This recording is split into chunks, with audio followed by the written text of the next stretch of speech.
Hello, and thank you for tuning in to Talking Sports with Evan. I'm Evan Witalis, and it's been a while. I forget how long it's been, but it has been a while. But we are once again blessed with the being joined by Tristan Thomas, and I just want to say thank you so much for joining me tonight. You're for people that want to know how to check out your stuff.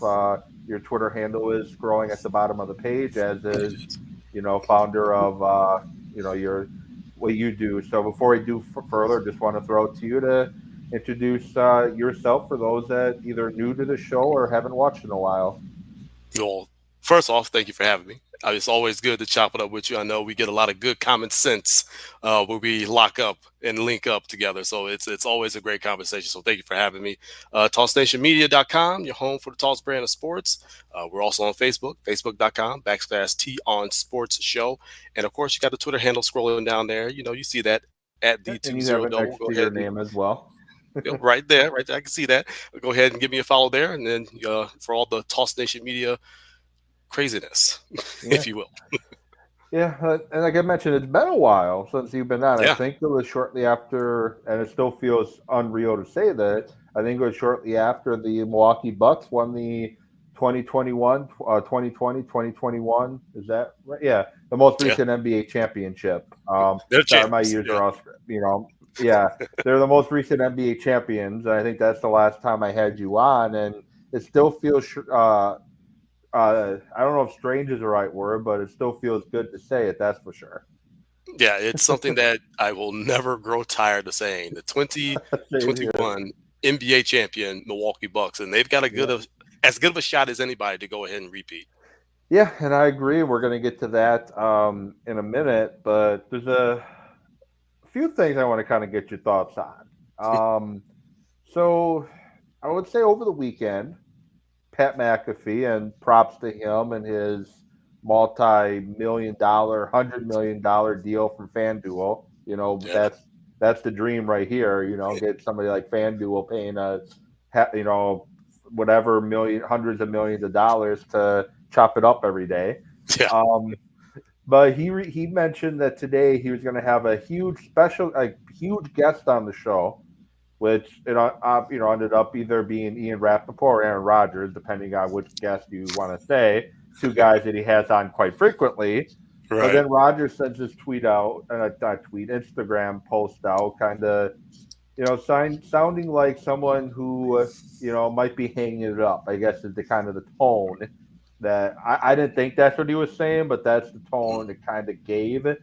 And I guess what are your thoughts? Is it just a matter of us overreacting to every little thing Aaron Rodgers says or does, and we need to stop, or do you think it's Rodgers playing us as puppets, or do you think it's Rodgers just wanting attention? It's a little bit people overreacting to everything he says, and it's a little bit of Rogers kind of toying with the media. Yeah, He's a savvy guy. He knows what he's doing. He knows how to grab and garner attention if he really, really wants to. Uh, I did not jump to conclusions over his Instagram post because if you've been watching Brett Favre, it's like the Brett Favre situation almost. yeah, If you've been watching Aaron Rodgers over the past few years, he's been speaking a lot about being grateful and being in the moment, getting more into the holistic lifestyle, more of the yoga, more of the being grounded and all that. And if you've seen his Instagram posts and his Instagram stories, he talks about a lot about, I'm thankful for Bakhtiari, I'm thankful for Coach LaFleur, I'm thankful for this moment. And he puts a lot of those kind of Zen type of posts where he's showing his gratefulness about everything. So everybody jumped to conclusions over it, much like they jumped to conclusions over his MVP speech, thinking, "Oh, that sounds like a guy who's hanging it up where he's thanking everybody." You guys, I'm not saying you, but mm, people just got to pump the brakes. yeah. He's not going to go on Pat McAfee's show and make that announcement. Oh, he Um, might, but just to get Pat that boost, but not today.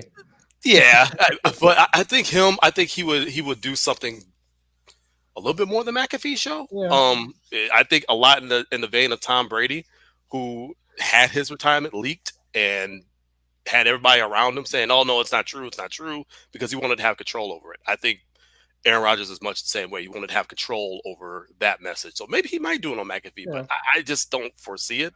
But everybody needs to pump the brakes on the things that he says. He's a savvy guy. He knows how to get attention and manipulate. Yeah, and I will say there's one major guy to keep an eye on social media wise that if Rogers is going to make an announcement, the guy who's going to have it first is James Jones. Hmm. So James Jones is going to have it first, and then Pat McAfee, and then it's going to go from there. So whatever. I think he's already made up his mind. To be honest, I think he knows what he wants. I think him. I think him and the Packers front office are negotiating how either a restructuring or a extension is going to look, and I think he's already made up his mind. And the Packers are an organization that's very tight-lipped Oh yeah, traditionally, which was kind of surprising when it came out a couple weekends ago that the Packers desperately want him back. Like I don't know where that even came from because Packers are very tight-lipped. Rodgers has been very tight-lipped. So where did this come from? But hmm I think he's already made up his mind, and I think they're working on something right now, and probably be mentioned in the next. I don't think it'll be mentioned tomorrow with Gutekunst's meeting with the media because he tends to always meet with the media prior to the combine, but I think right. something will be coming soon. So I guess what are your thoughts? Do you think he knows what he's going to do yet, and what do you think he's going to do?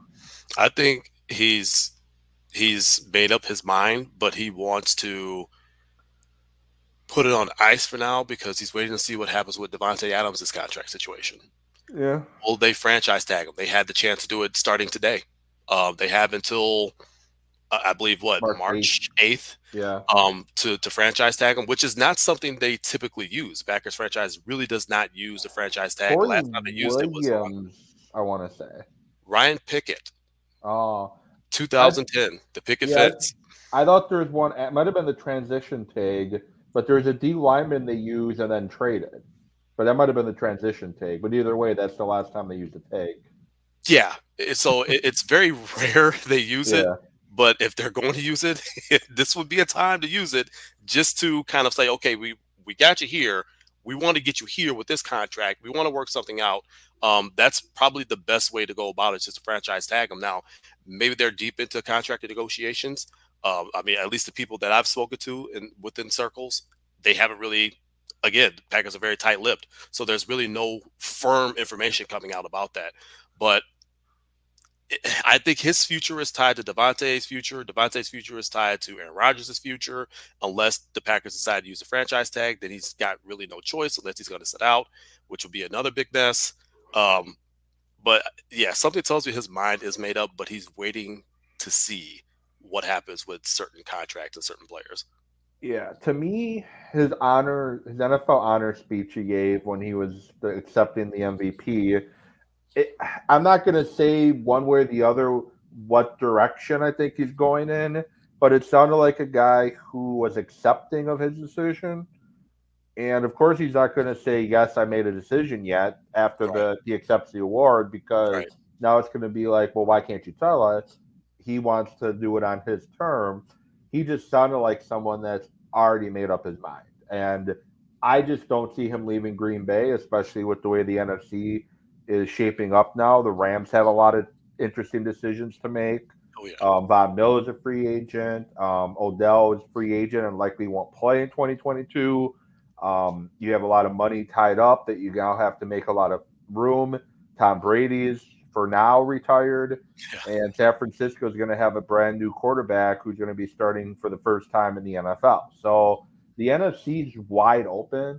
So I don't really understand why he would want to leave unless the relationship is that bad, which I don't think it is anymore with the Packers. No, they definitely reconciled a lot of what was wrong as far as the communication and power structure goes.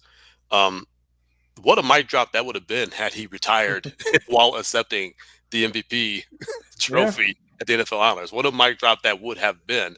Would have loved to see Matt LaFleur's face when if he ever made that announcement at that point in time. Jaws would have been on the floor. But the NFC is going to shift. It is going to change. I think San Francisco will be there in because Shanahan loves to run the football and they do it better than anybody. And they continue to add more minds that are able to help them run the football in that regard. And that defense is still somehow, some way good enough to get them there. So I mean, it is a little bit more wide open. Some of the power players will still be there. I think the Packers will still be there.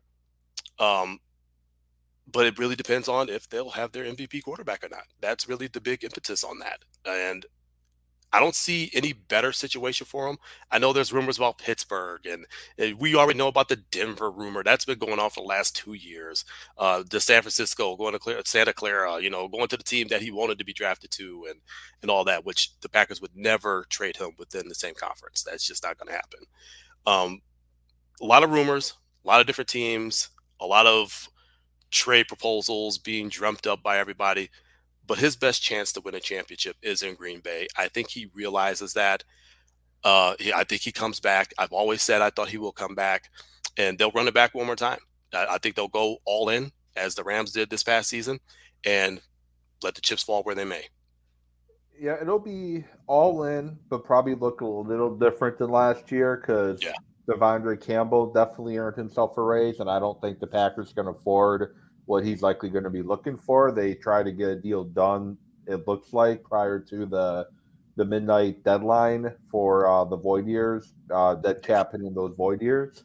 And then Rasul Douglas, he's definitely earned a raise. So I think it's going to be different, but yeah, I think they're going to try to bring it all in again to try to make one, another push. And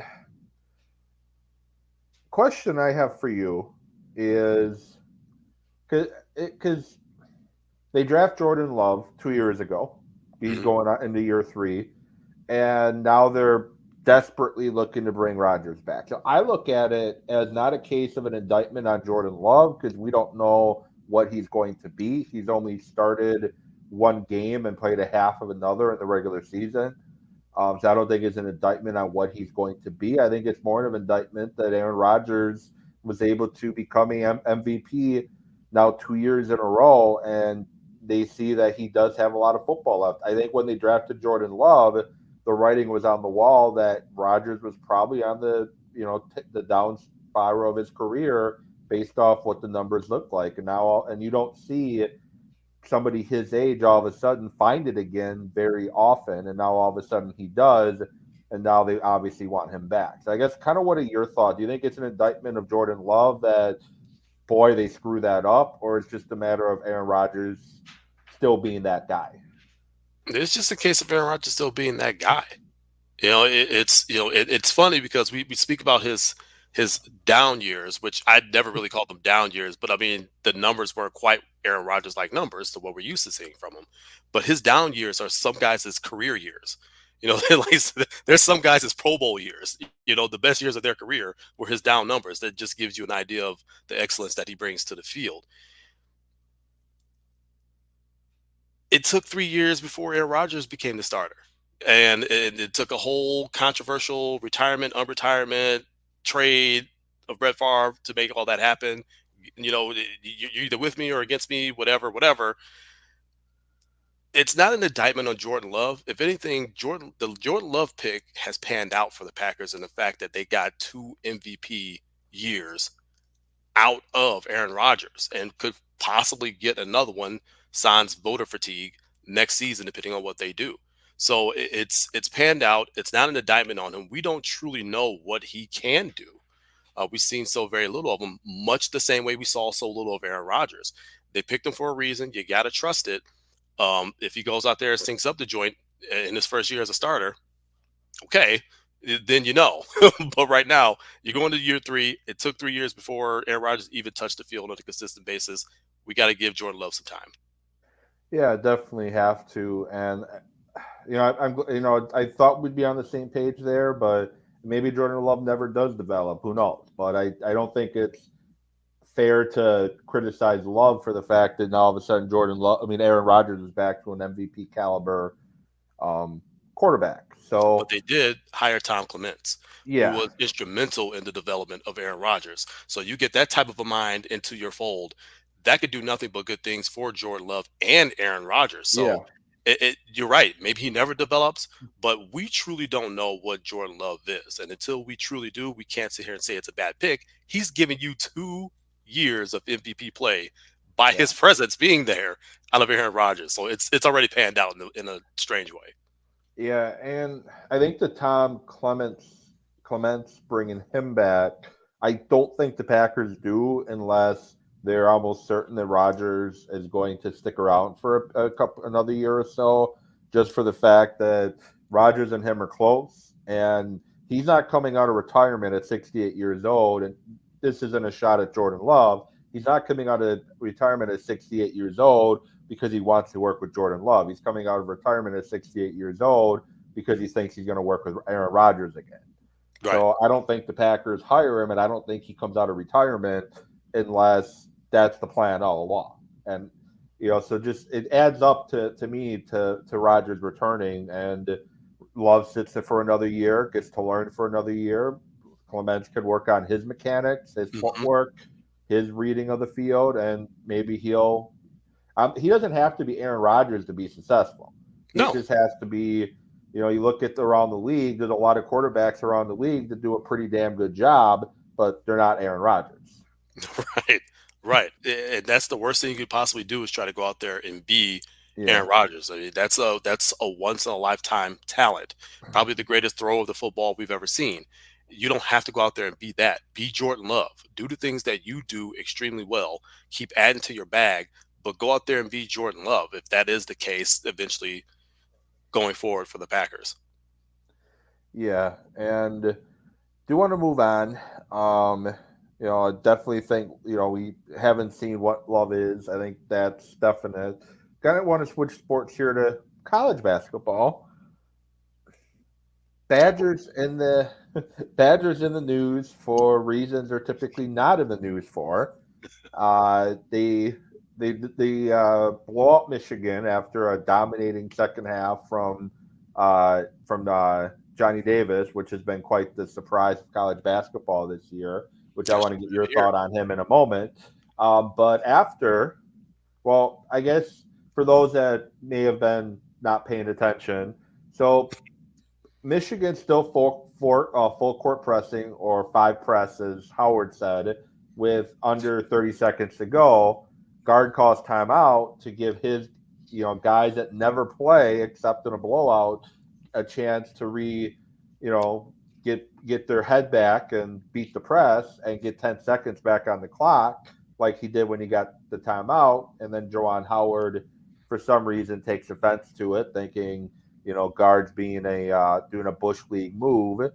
And next thing you know, we have the altercation where he tries to blow by guard with, I don't even know what he said when he walked past him. I remember that, or maybe some other choice words there. Next thing you know, big scuffle, and Badger assistant coach gets smacked in the head by Juwan Howard, who re-entered the melee after leaving to take a swing.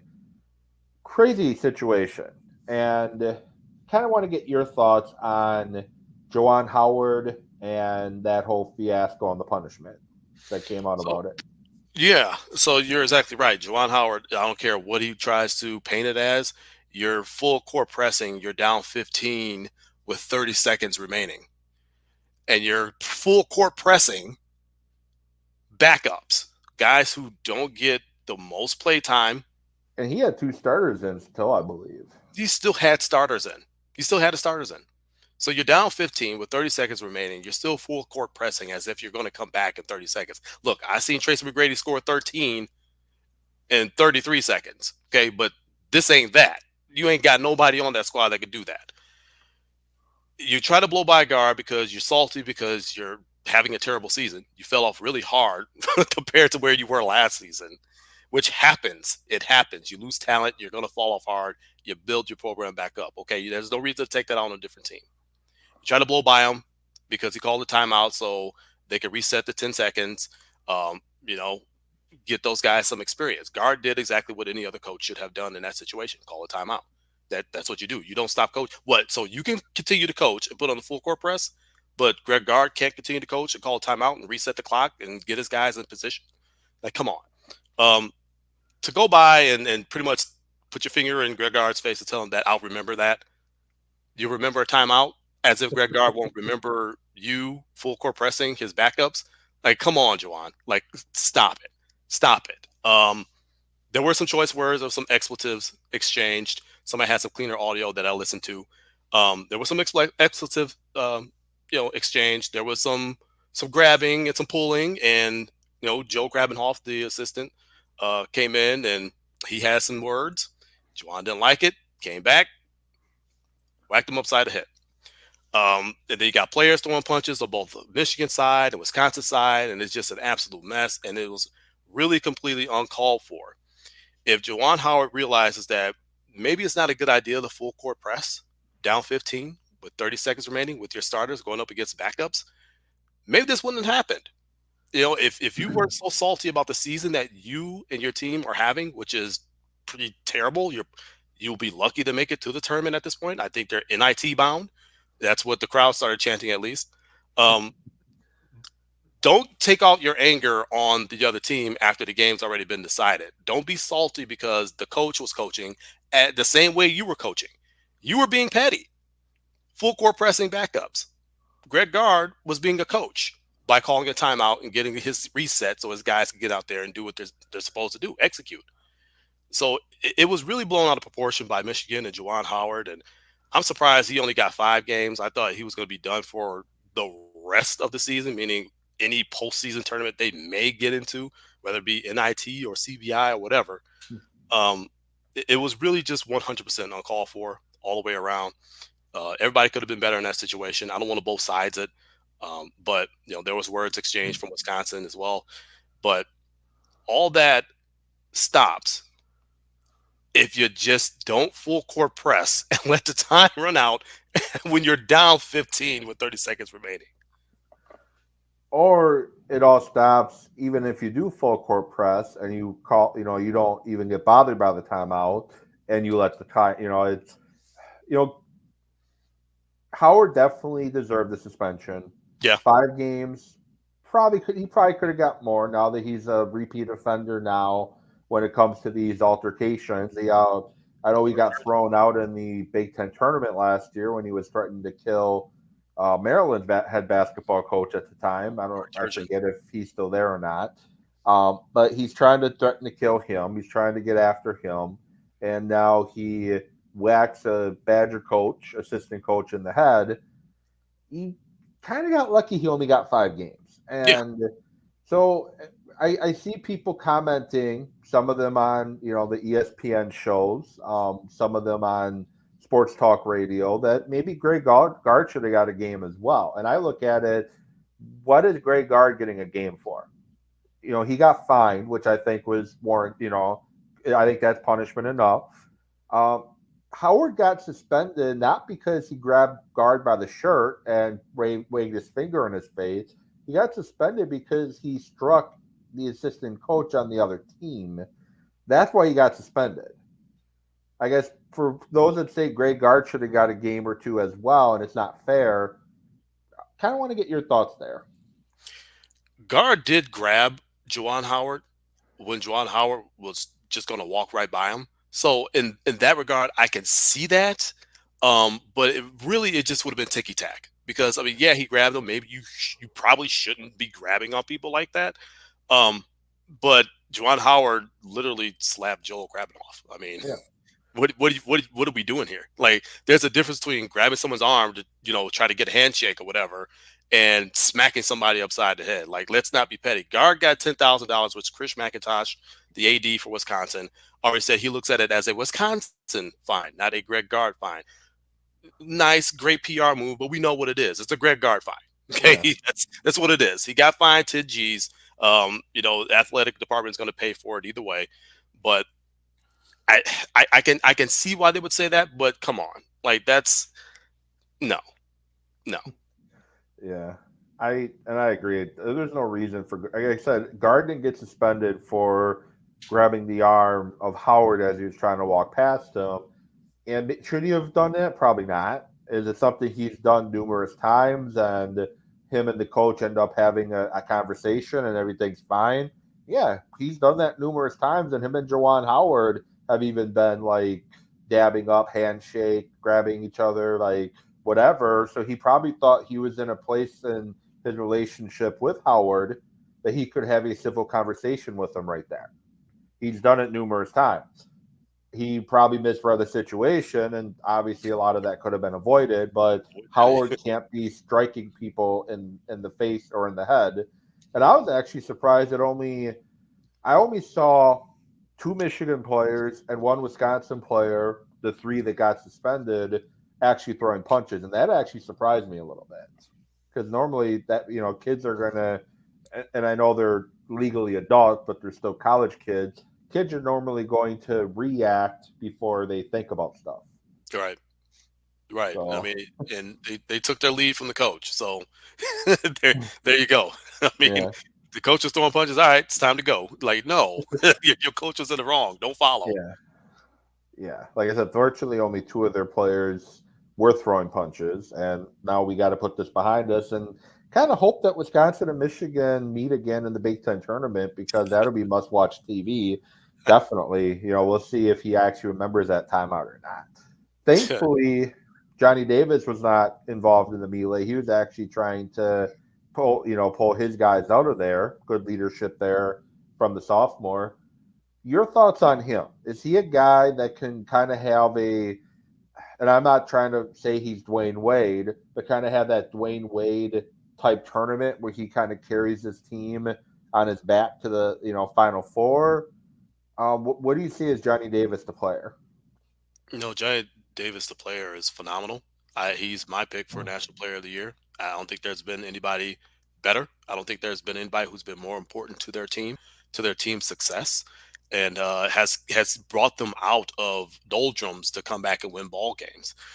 It, can he have that type of magical Dwayne Wade run? That's a hell of a run. Yeah. Uh, it really depends on how well Wisconsin is able to defend, and are their shooters going to shoot? Is Brad Davison going to go cold, as we've seen him in tournaments past? They can't afford that.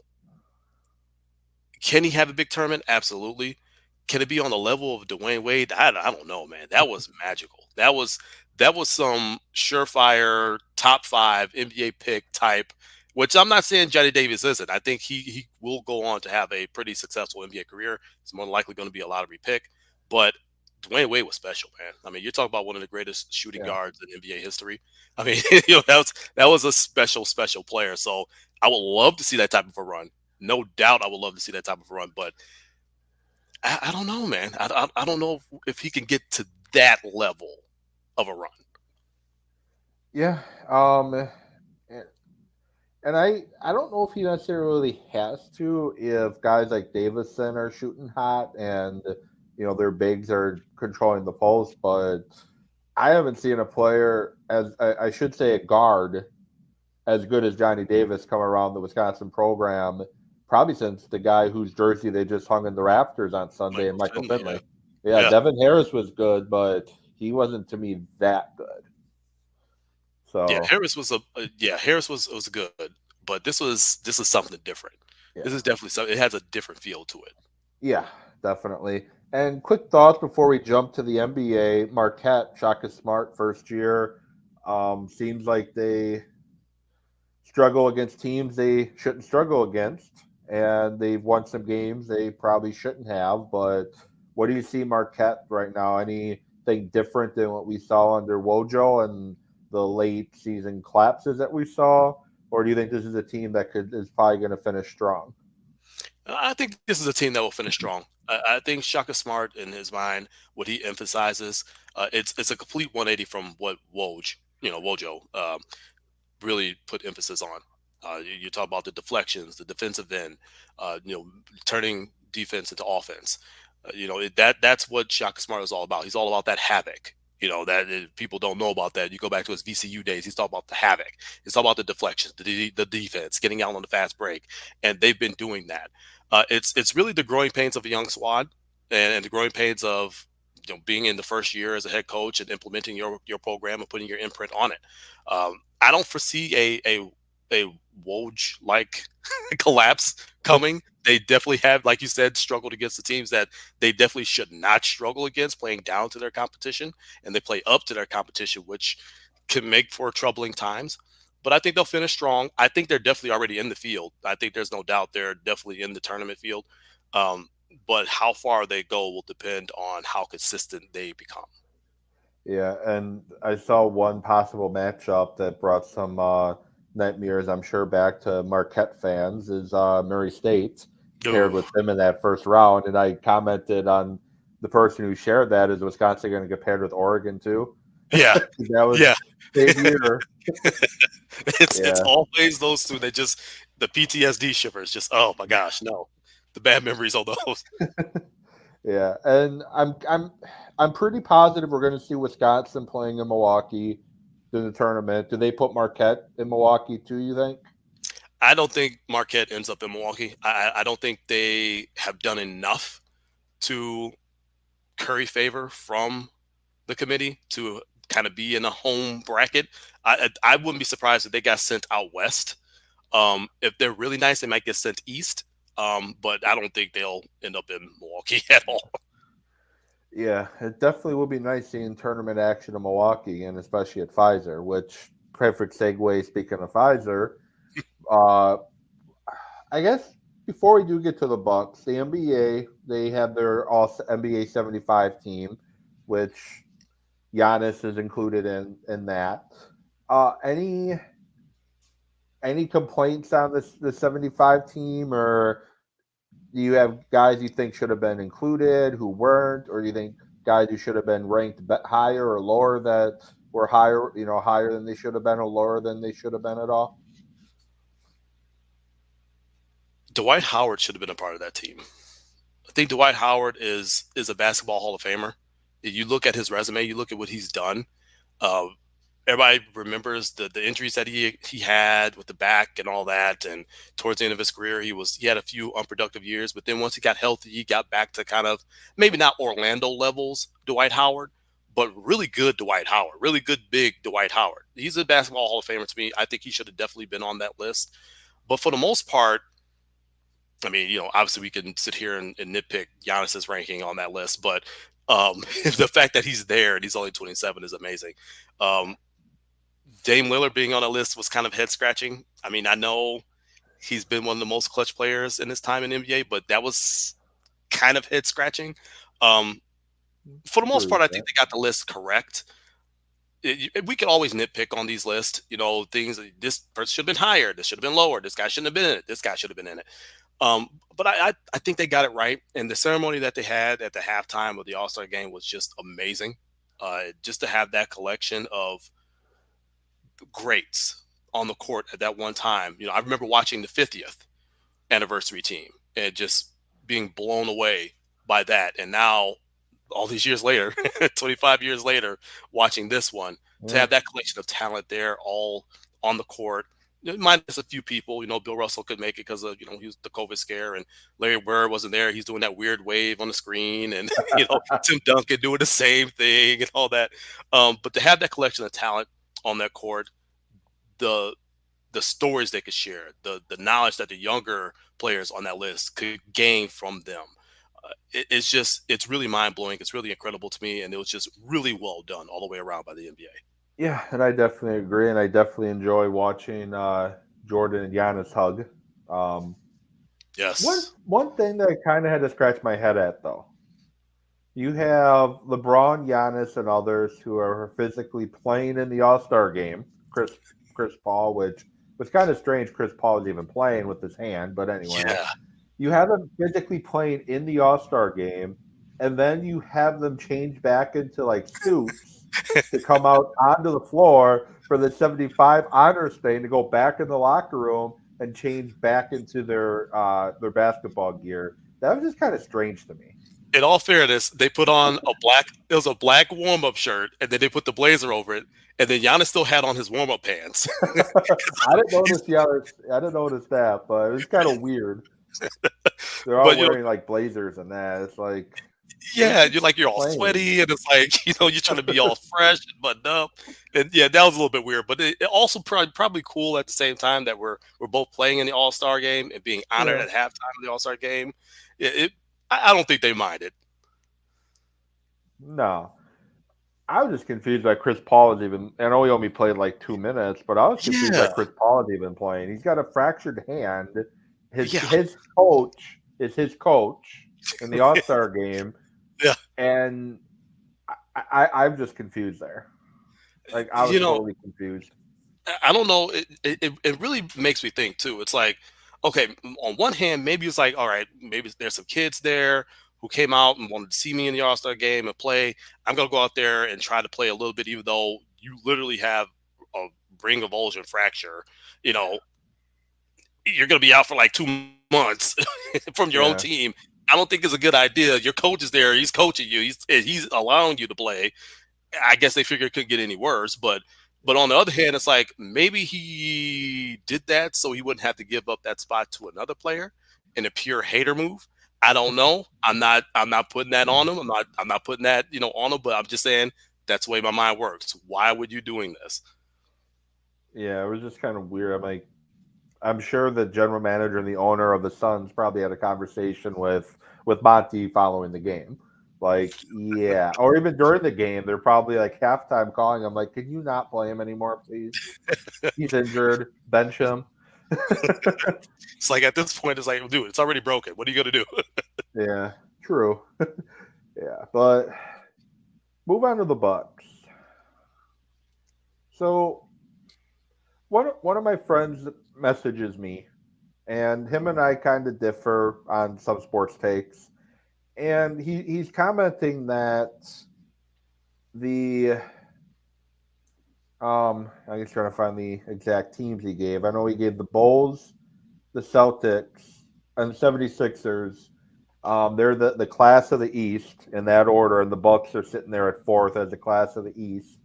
And it was shortly after the 76ers game, and I kind of came back at him Oh my with, gosh. I think it's just an overreaction to the game you just watched. It wasn't even a bad loss in reality. They played the equivalent of one bad quarter Yeah. between like 8 minutes in the second and 3 minutes left in the fourth. They played the equivalent of one bad quarter. So I kind of mentioned to him that it was more or less, I think, him overreacting to the game that just happened the day before. Are they as good right now as they were last year? I think record wise are pretty similar, but I think there's some concern that I've seen that they got to get fixed, and I'm sure they will. But they've also a team that's had a lot of injuries with COVID and injuries and everything. Where do Mhm. you see this Bucks team right now at the? I can't really say halfway mark because we're past it, but at the All Star mark, where do you see this Bucks team? And do you think it's just him kind of overreacting to the loss to the 76ers? No, I wholeheartedly agree with you 100%. Not only is he overreacting to the Sixers loss, he's overreacting to how hot the Celtics have gotten as of late. The Celtics are on a hot streak. That could easily come to an end. We're at the 75% mark is what I like to call it, through the season. And, teams are, they're going to get hot, and then they're going to cool, because maybe the Celtics are at their peak right now, and now they're going to start going down. We don't know. So there's a lot of overreactions going. I was not happy with the Bucks blowing a double-digit lead that they had built, but it happened. You got to give credit to the Sixers. They're a good team. Joel Embiid may very well be the MVP this year, the way that he continues to play. Um, a lot of overreactions to be had. I don't get too high on it. I don't get too low. It's the regular season.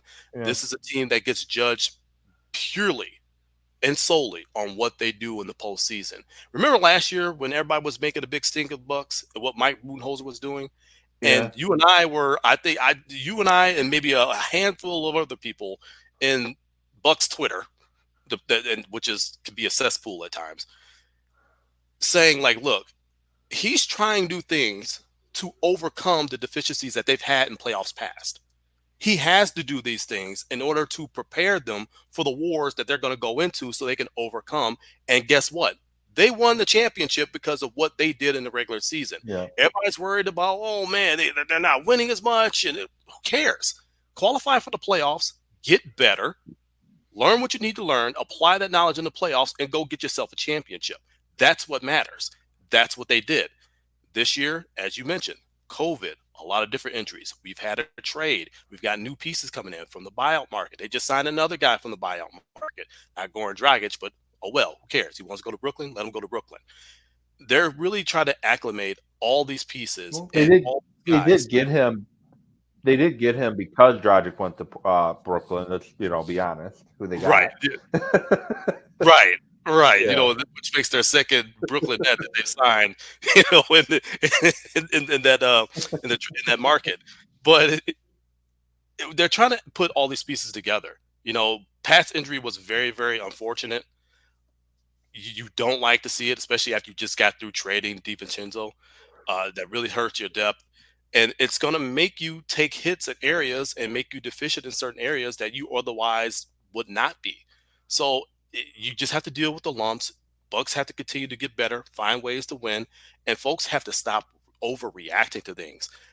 They're in position to make the playoffs. They will make the playoffs. They're not going to slide all the way down into that play-in spot. Giannis won't allow that to happen.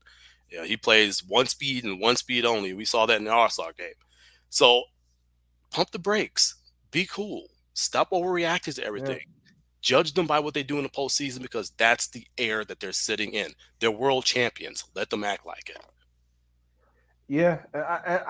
I'm the same way. And you haven't had Brooke Lopez except for one game. He Huge. hasn't played since, and that's a huge loss. He's one of your key defenders. He allows Giannis to be that backside help defender where he is Yes. extremely dominant. That allows Bobby Portis to come off the bench where he's not typically probably guarding a Joel Embiid. Um, Right. because he's usually probably coming in when Embiid's taking his breather. So you're forcing Portis to be your starting five. You're forcing Giannis to play the five a lot more without Lopez. Boogie did his thing briefly when he was with Milwaukee, but let's face it, on the defensive end, he wasn't what the Bucks need. When they had Boogie, yes, they needed the point score that Boogie gave them with the Right. issues that the Bucks were having injury wise. But he's not. They don't need him to score. They need him to give them minutes off the bench as a defender, guy that can grab some rebounds. He's not the defend. He's not a great defender. Now you get Greg Monroe, who surprisingly still had a little bit, still in his tank.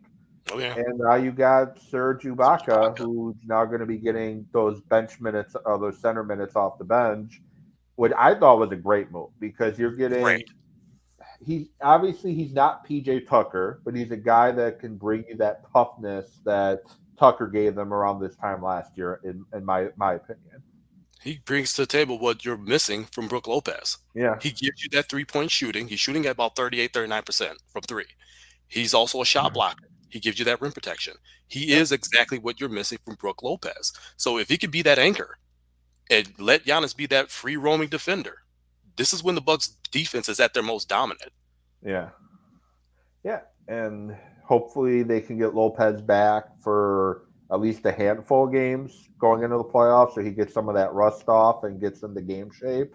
But I've been saying constantly that when all the dust settles, because you got Miami, Chicago, Philadelphia, Cleveland, and Milwaukee, pretty much in a log jam for the top couple spots in the East. Yeah. The Heat and the Bulls are tied, and then the 76ers, Cavaliers, and Bucks are all 2.5 games back, and the Cavaliers and 76ers are just percentage points better than the Bucks.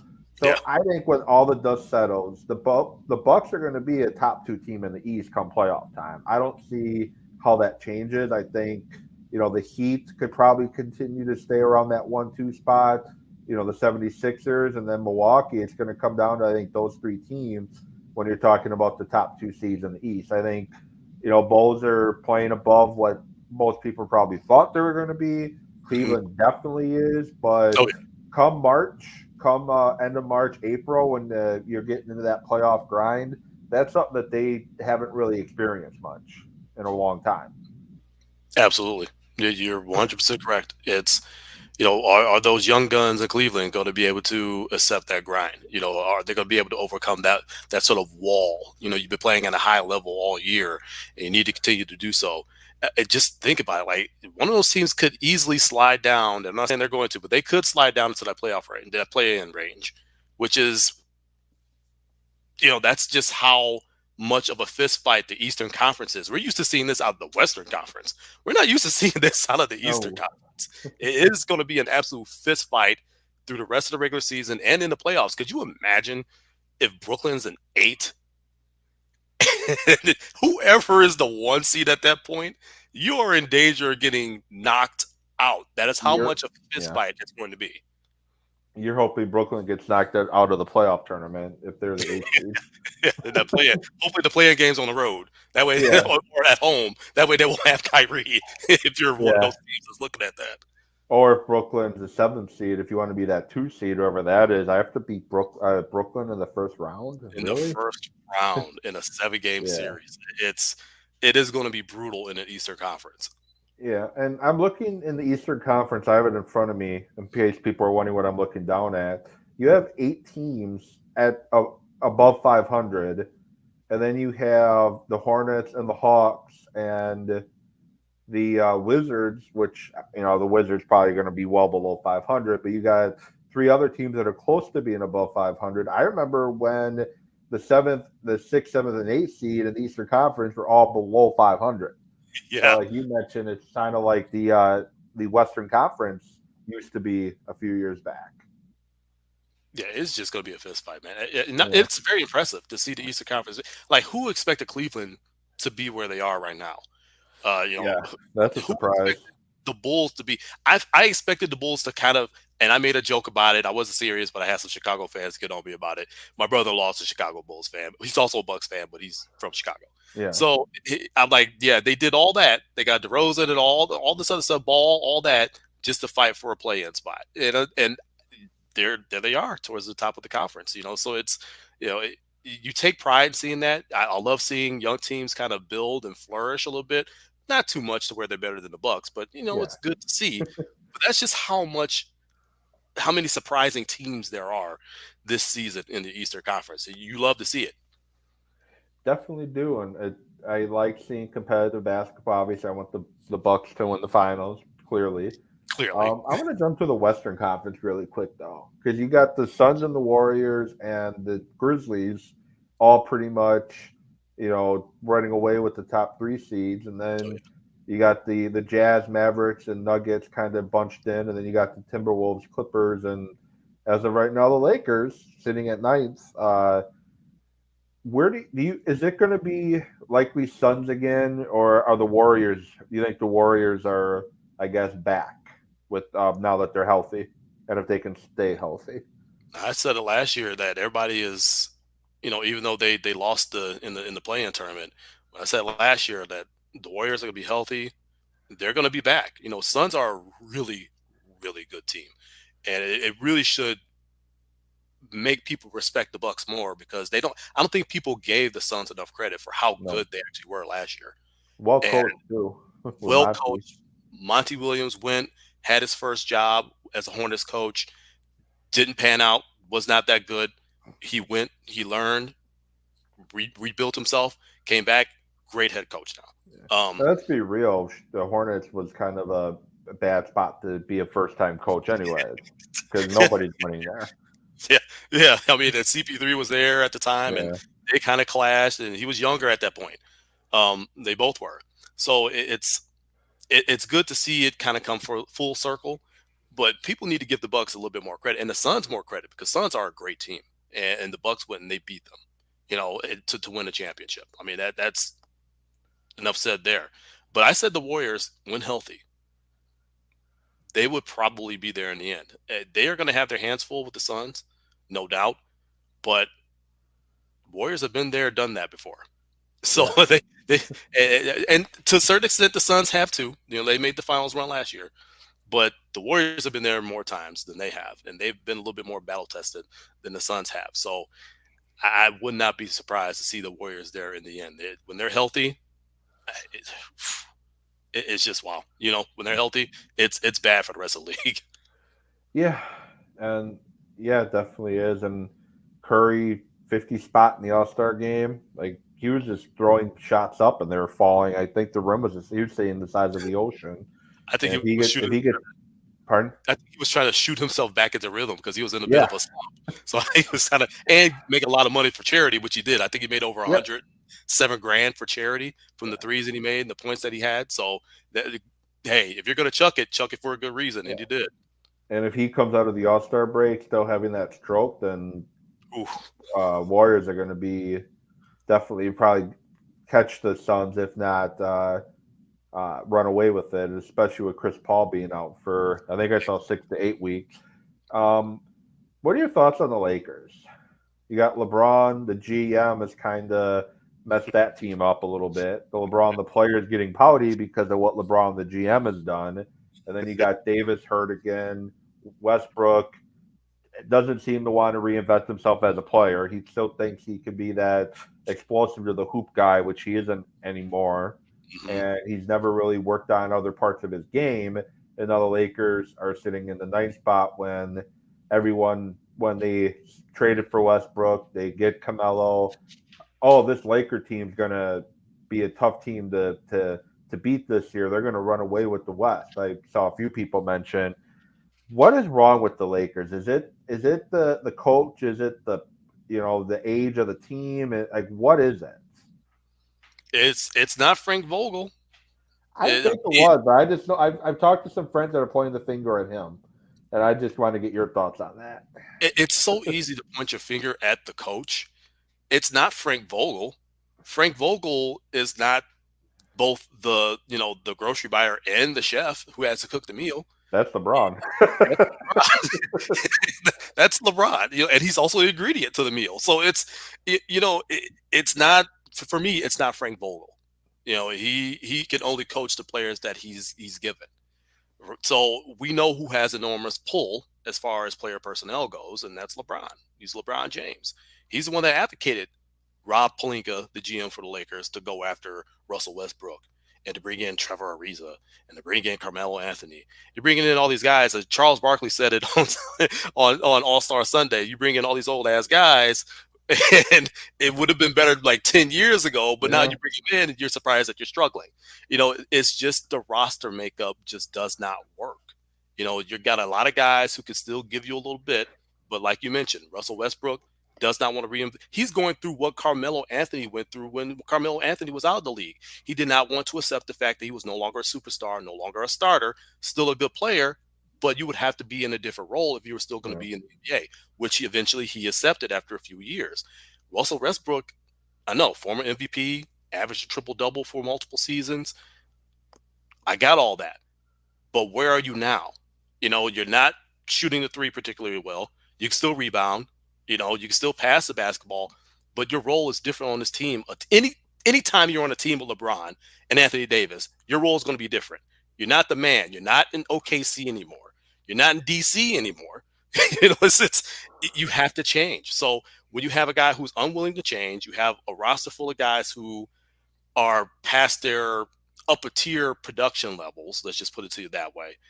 You're going to struggle. And you're seeing that. You're tangibly seeing that. LeBron is having statistically one of his greatest seasons, but it means nothing when all the other guys are having some of their statistically worst seasons. And then Davis can't stay healthy. And Davis cannot Second time, I think it's stay, the which, by the way, second time he's been on the injured list, right? yeah, I think second or third time he's been on the injured list. And can we stop with the comparisons between him and Giannis? They are not the same. There are levels to this. What is the greatest ability a player can bring to the table? Availability. Who has availability and who doesn't? Giannis has availability. Anthony Davis does not.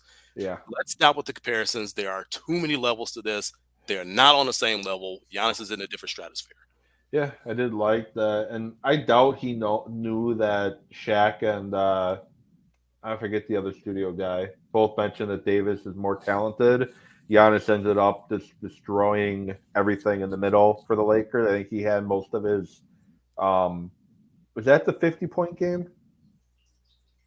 But anyway, I think he had most of his points in the paint that game, and just completely destroyed the Lakers frontline guys. So that was kind of fun to watch. Yeah, he had 44 that game. It just Yeah, just crushed them in the middle. Like, okay, all right, you're more talented. Watch this. You yeah, know, like, Giannis he does not forget. Let's no, just put it to you that way. He does not forget. yeah. And last question before we do wrap it up because we're going on almost an hour now. Um, Biggest challenge to the Bucks winning the Eastern Conference this year. Wow. Partly themselves, because of health, because of pieces.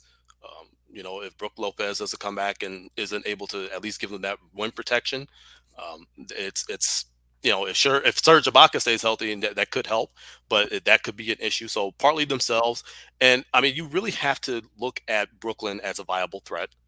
I know everybody likes to jump on them, poo poo them because of all the drama and all that, but they are a viable threat. And the Sixers are a viable threat as well. I'm not so much worried about the Bulls. I'm not so much worried about the Cavaliers, even though the Bucks have. I know they beat the Bulls, but they struggled against the Cavs. I think come playoff time they can get that done. But those are two viable threats in the Eastern Conference that we have to respect them as such. Yeah, definitely.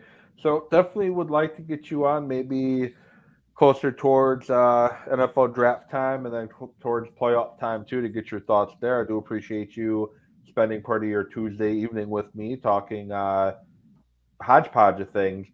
Aaron Rodgers and the Packers, the Badgers, Johnny Davis, and then NBA and the Bucks in particular. So one last shout out to where people can find your stuff and call it a day. Hey, tossnationmedia.com. Facebook.com/T on Sports Show.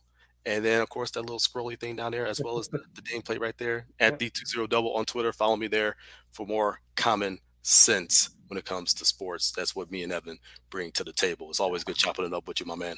it definitely is. Thank you again for coming on. Thank you for those that were watching the show and will be listening. Podcast will be posted probably